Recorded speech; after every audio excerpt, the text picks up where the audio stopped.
later in the program. Now, as mentioned earlier, my guest this afternoon, the Acting Prime Minister Barnaby Joyce. He's with us from Tamworth this afternoon in his electorate of New England. Very good afternoon to you, Acting Prime Minister. Thank you for joining us. I'm not sure if you got to see much of Tony Nutt at the Press Club today. I just wanted to start on this because I was making the point earlier. He didn't acknowledge any... OK, well, he didn't acknowledge any problems with the campaign. Now, look, to be fair, the Nationals, you guys had a good campaign. You actually increased your numbers in Parliament. The Liberals are the ones who lost. But nonetheless, I mean, you're a straight-talking guy. There were problems with the overall campaign, weren't there? Well, the first thing I'd like to say is they always say you're a straight-talking guy before they want me to say something that's going to get me on the front page of the paper tomorrow. So I'm on to you.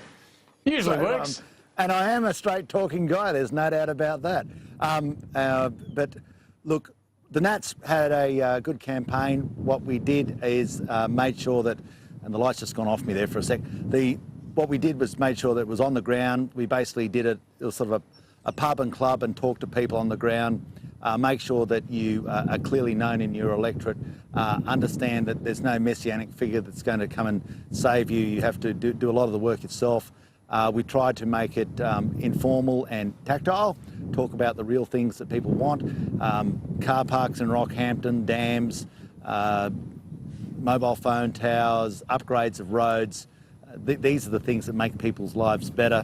We tried to stay away from the philosophical, stick with the delivery, and rely on the hard work of our local candidates, and they did an excellent job. Really, it's a lot of credit to them and their team. I just want to ask you about one of the things you mentioned there, dams. I know you did promise at least to try and do what you can about seeing more dams built in Queensland alone. I think it was 14 dams that you offered to fully fund the feasibility study on, and then half fund construction on. What's happening with those? Well, the problem we've got, David, and I am putting the mustard on the Labor government up there. We waited for a little while to sort of give them time to get going, but we've waited for long enough now, David, and we want them to get going. We want them to. We've put, for instance, Rookwood Weir. We put $130 million on the table, $2 million for the feasibility study, 14 feasibility studies across Queensland from Hell's Gate, Yarana Dam, Emu Swamp down at Stanthorpe, Nalinga up the top. We've got some feasibility studies here in New South Wales as well, one over the back here at Dungowan. But what we wanted to make sure was that now that the Labor Party moves up to the mark, stop listening to the grumpy Greens, because they'll never agree to anything, and start listening to your people. And they want these things built so they can get their economies going, get ahead, and get this sense like, we've got all this rain happening at the moment. Let's catch that water. So when it dries out, and it will, we've got a bit of water up our sleeve, and we can keep the economy going, keep the farming going, keep the industries going, make sure that those houses can turn a sprinkler on so they can water their front yard. Basic things like that. So they won't even let the feasibility study go ahead, is that right? Well, we haven't heard back from them on any of it. It's just in this sense of inertia. And I think it's that Jackie Trad's up there and she's fighting Anastasia Palaszczuk, and they're scrapping it out and they're trying to work out who their factions are and where their numbers are.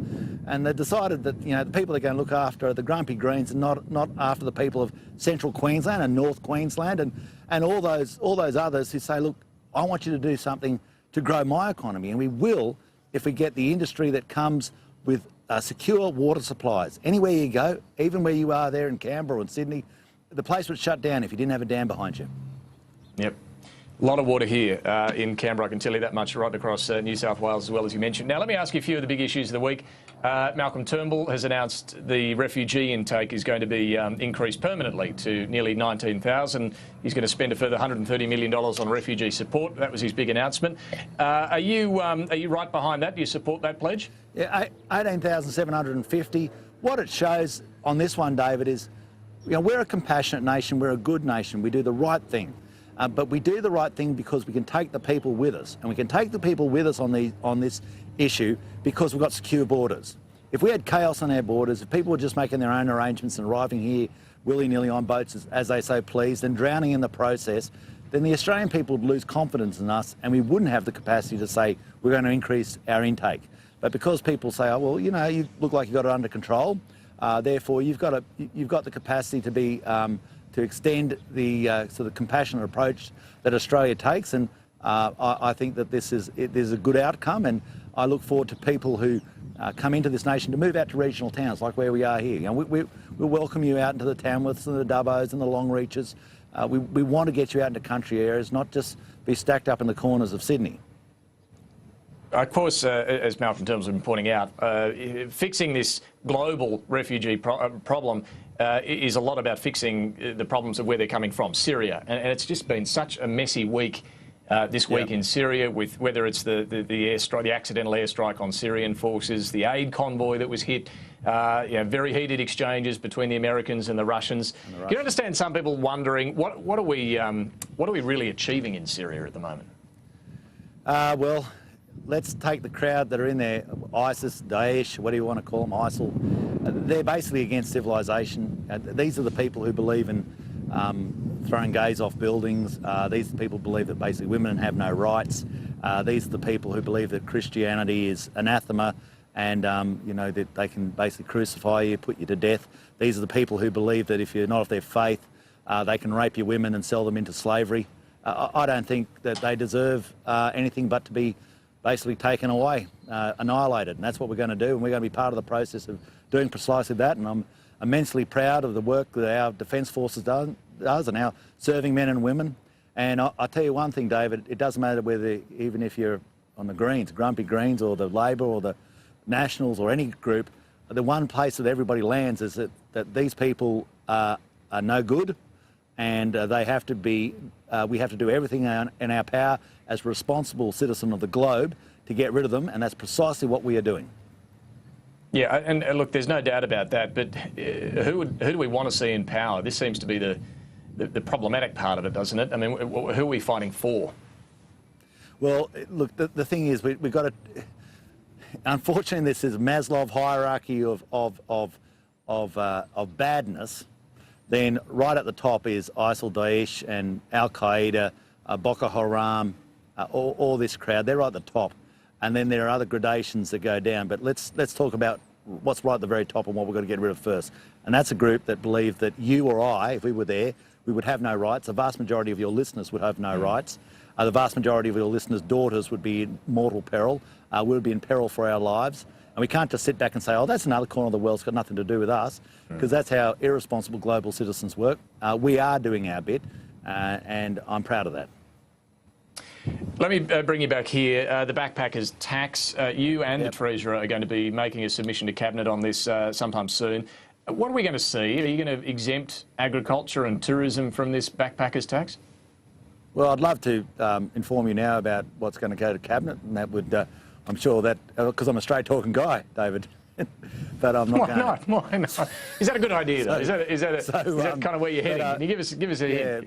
Give us any sort of steer. What we're going to do is make sure that we get the labour requirements in, so when they start picking blueberries up there at Jubilee near Drake, and when they go down to Mildura and start getting the permanent plantings off, or over there on the coast, or up there at Bundaberg, or right up there in Cairns, that we can get large numbers of labourers in for the short period of time it's required to get that crop off, get it to market, earn the town money, earn our nation money. We know what we've got to do.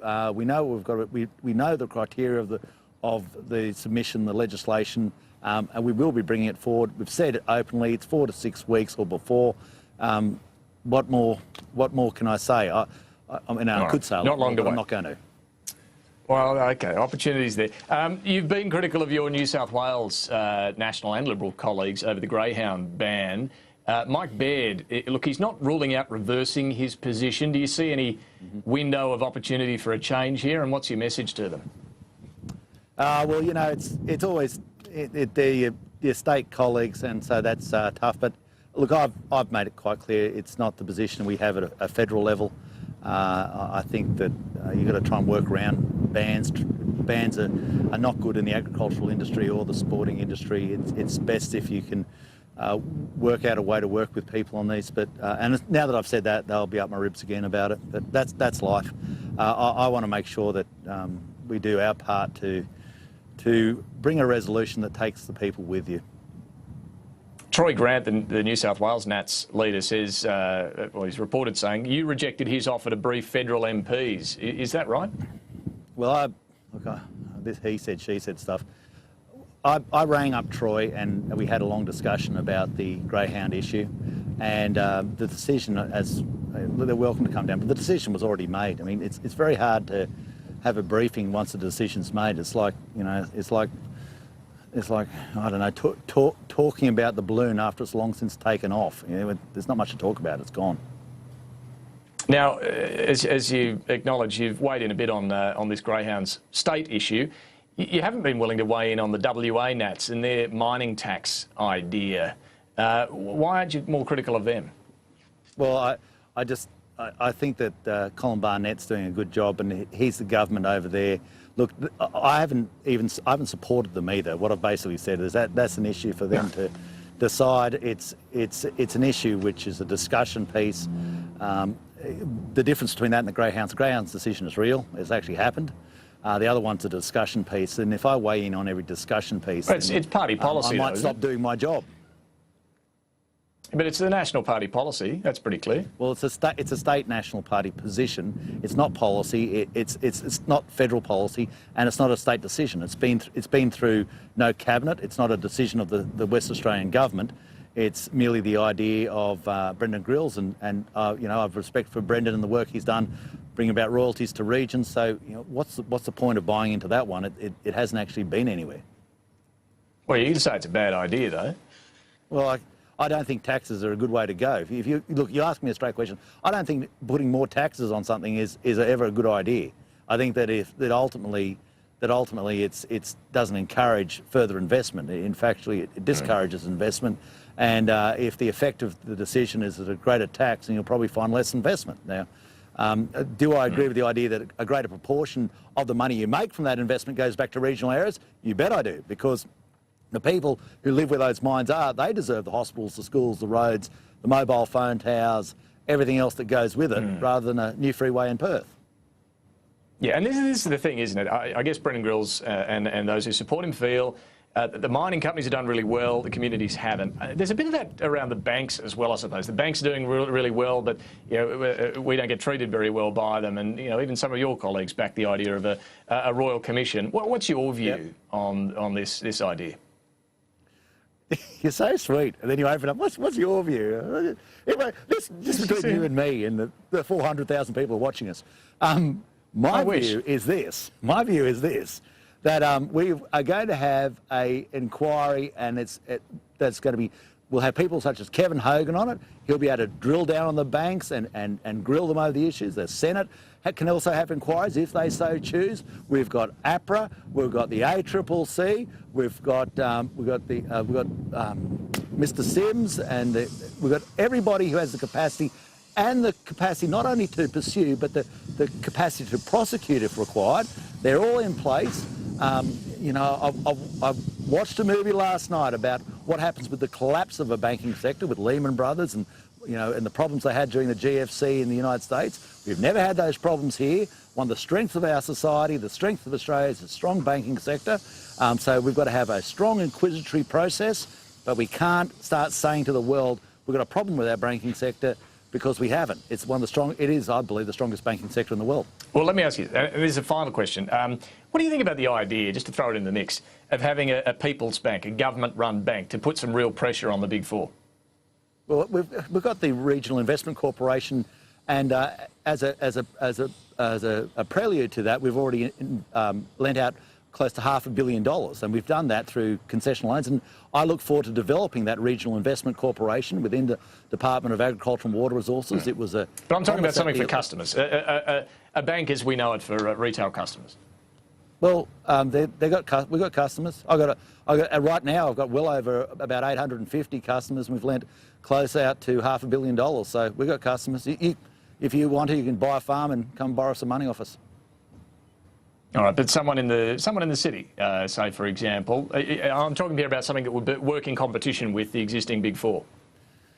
Well, let's take. I'm happy with what we've got through as a part of the National Party, as part of a coalition, the Regional Investment Corporation. I think it's a good idea. I'm looking forward to developing it up. I've been having strong conversations with the people who are competent business people, such as Barry O'Sullivan, Senator Barry O'Sullivan. I know that we've got the attributes with. Myself, having been in banking for 5 years, Malcolm Turnbull being in banking, that we've got the capacity to develop this Regional Investment Corporation so that we don't just give people money, we're actually partners in their regional investments so that the Australian people can get a greater dividend from it in the future. Now, if you extend it into a regional bank, we've got so many. You got other regional banks that already exist. I mean, city banks that already exist. Extensions of the former building societies. These things are already in place. Second-tier banking, and I think we need to make sure that the competition works before we start setting up further government-backed institutions in those areas.